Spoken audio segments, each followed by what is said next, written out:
Okay,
transmitter on second.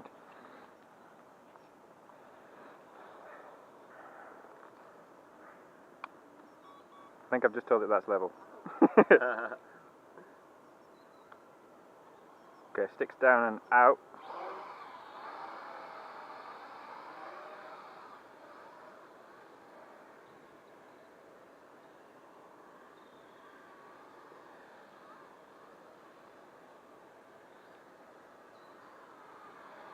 It's quite smooth.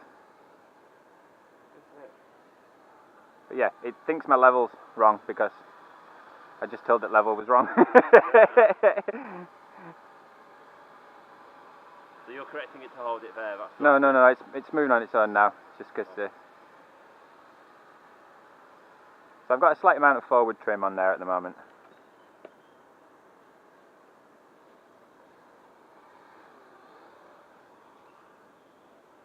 So there's nothing violent going on there with rates. It's quite smooth. There's enough to get around. It feels very similar to a Hubsan H501S, but lighter. And the spring for the self level is way more chilled. It's not really aggressive. In terms of like how much it lets you tilt and the rough speed that you've got, probably flies nicer, to be honest. Okay. So that's my 2 beeps. Definitely more pitch there.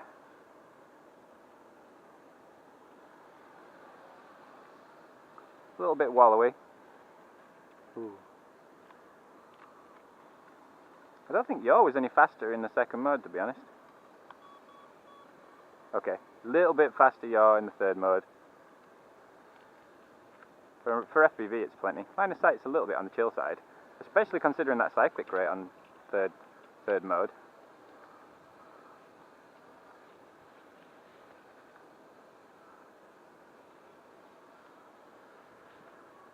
Yeah, it doesn't like wind too much. And it's got basically enough pitch that you can give it full pitch in the third mode, full power, and it's still going to descend in height. So you've got to modulate that pitch in the third mode.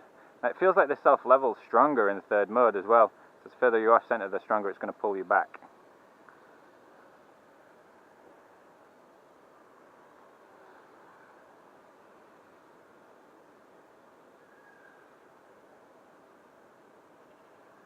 So I think I'm liking the second mode really for this one, for flying around.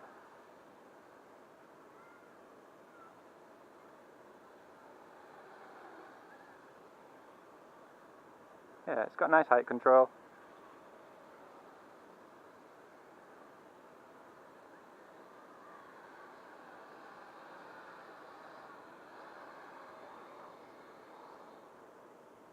and I just held down there to stop it. So let's try this auto takeoff lark. Hey, hey! Woohoo!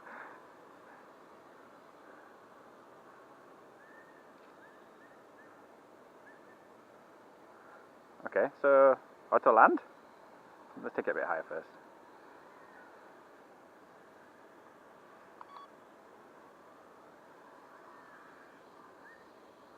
Not bad! Not bad! Up, down. Okay. Fairly impressed with that.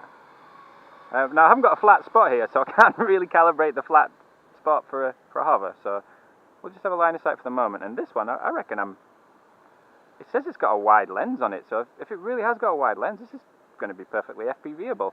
Not at speed, because we've got no camera tilt, but...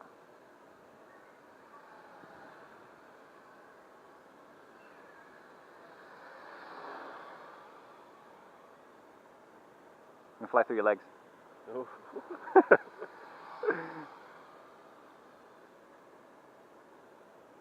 I'm guessing you're not recording on the camera, are you? Not on the onboard, no. I thought I'd just have a line of sight, just to see what we're expecting. There's only one battery in here as well, so I'm just going to enjoy it. It's internal, it fits in its butt, so you'd need to buy the same ones. It's got like a little 3-pin proprietary connector, a bit like mobile phone batteries, so you never know, there might be something that'll fit in there, but... Okay, power's dying a little bit on it now. I said dying, lowering. Still perfectly flyable, but less top end.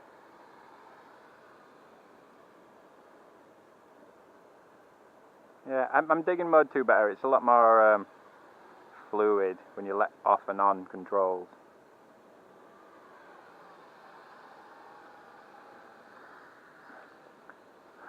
Okay. So this is it basically holding its height. Now, it's got a bit of forward drift. Considering that, it's doing a pretty good job.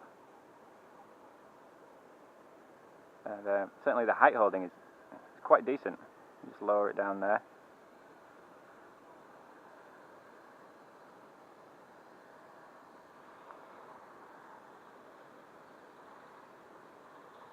See, I'm just putting a tiny bit of forward in, and it's holding that height lovely itself. So if you've got a problem flying FPV and you're not bothered about fast, this will certainly help, because height modulation is one of the most difficult things at first. Because the more you tilt the craft, the less lift you have, so you put more on there, and you're constantly modulating those against each other. It can be a bit tricky at first when you just want to fly some laps in the sky.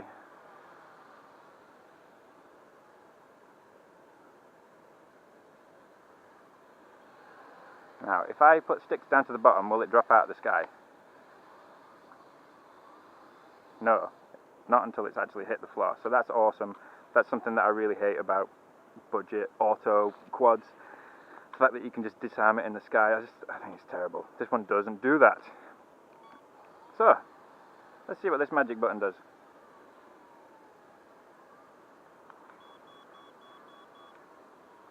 Nothing. Is it headless mode? No, it's a flip button, but I'm thinking I've got to be in the 3rd speed mode for it. No. Maybe my battery's just too low to want to flip at the moment. I know that happens on some quads, but...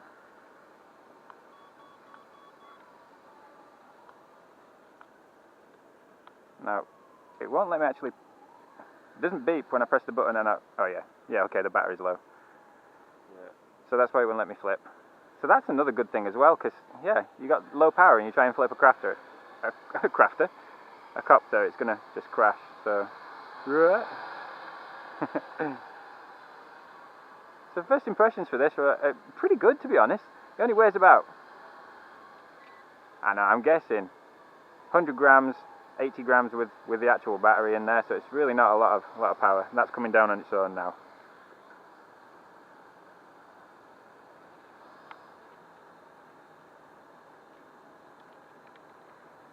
And holding the throttle didn't want to do it there, so we'll go down and out, and that'll disarm.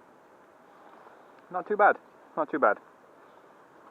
That was alright. Apart from all that rustling at the start of my video, you're having sex with a bag of crisps or something. Yeah. Well, some walkers. A bit dark to really see what's going on at the moment, but we're out, so we'll try a couple of functions.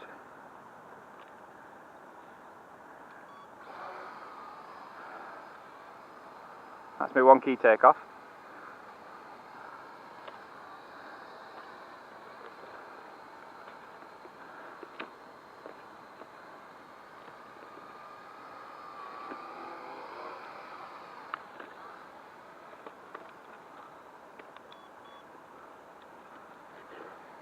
Actually, lights wise, this is really good because there's little eyeballs as well as the green and the blue.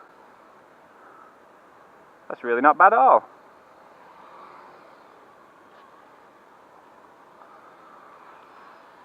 Okay, I bound it off level, so it was a little off level in my hover, but let's try a couple of things. Now I can turn my lights on and off. Ah.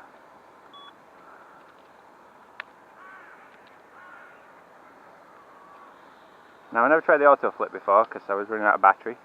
Let's try that.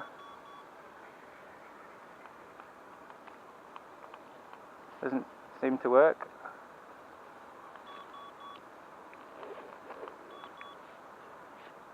Not in 2 and 3.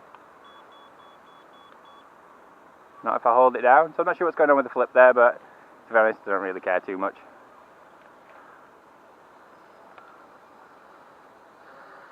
Okay, so we've got one key return. Let's try that out. Okay, one key return. Not a hope. We'll try that again. One key return. Okay, nope.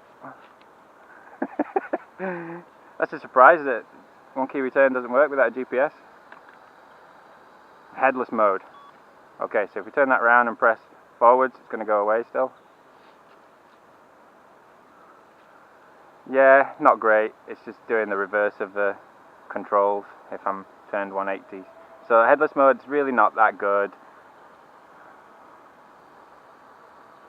Not impressed by headless mode.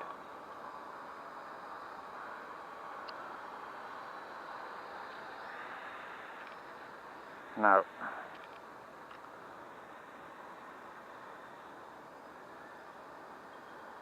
I can still see a fair bit of what's going on, which is quite a surprise because it's dark. Oh. Now the frame rate's not great, but it is good enough to fly some gentle cruising FPV. Now, if this is good enough at this time of night, it's probably going to be doable during the day. Let's see if I can get around this tree low.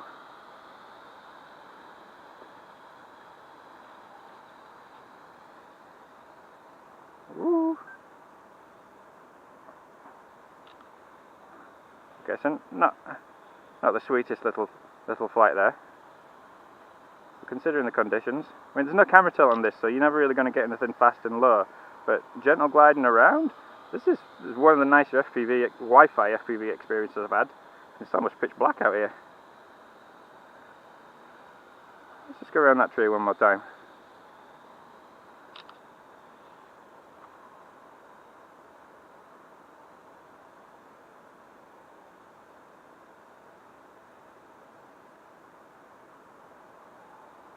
Okay, well, there's a couple of little frames here and there, not so shaky. Not so great, I should say. And my screen on my phone is just dimmed. Unless that's just the cut-off amount of light that the camera can deal with. It's just got dark. But we'll bring it in now anyway.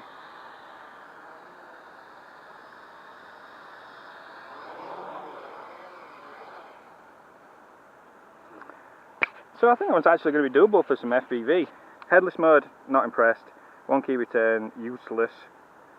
Now one thing I did notice before with the making videos, if I press it, it takes a picture. If I hold it down, it doesn't really seem to do anything in regards to the on-screen there.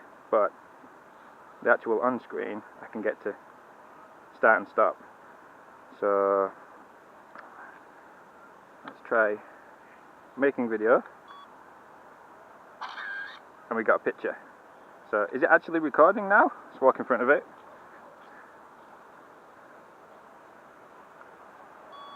Hold it down, it doesn't seem to do any recording. It's certainly not on the screen, it's not telling me anything. Walk around it again. So if I start recording on the actual screen and walk around,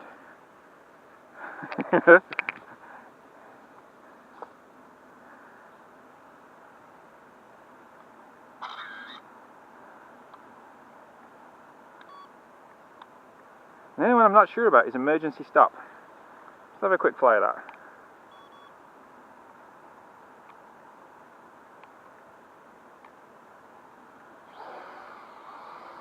Emergency stop. Okay? Okay. It really does what it says on the tin. So both down and left gives you the calibration for level, because it treats whatever you bind it at as level. So let's see, we're flying around. Let's imagine that I'm over here somewhere. I've accidentally turned my lights off. Where's my lights? I've accidentally turned my lights off and I'm like, ah, shizen. What do? I press emergency stop. It just drops to the floor. So that's your oh shit button. Not bad. It still flies okay considering it's got self-level. The simmer, I can't remember which one it was now. X8W or HW, the big Wi-Fi thing. That flew pretty gorgeous, really. This is very close behind it. Because it's super light, you can kind of feel the wind push it around more, and when you take it off self-level, there's a little bit more spring to it. And in high rates, I don't like it either, but this is good enough to take out again. I'm going to actually try some FPV with it.